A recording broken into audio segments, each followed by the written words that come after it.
Cook Beats Productions.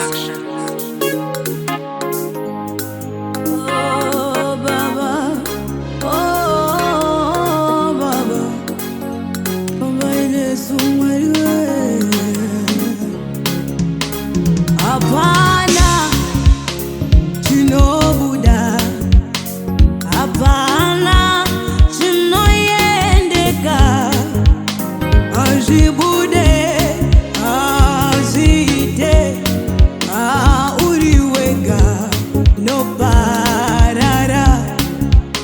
Hapana chinobuda, hapana chinoyendeka, ajibude azite uriwega no parara. Hapana naunoita uriwega aubudire ukaronga wendeka dana mwari daita Jesu uriwega unoparara.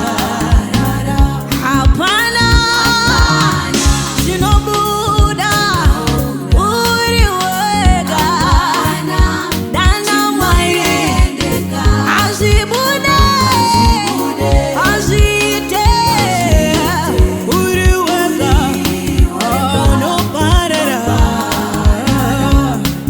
Ndayedzaza ndinofunga zvose zvaramba, zvese zvandinogona Mwari ndapererwa.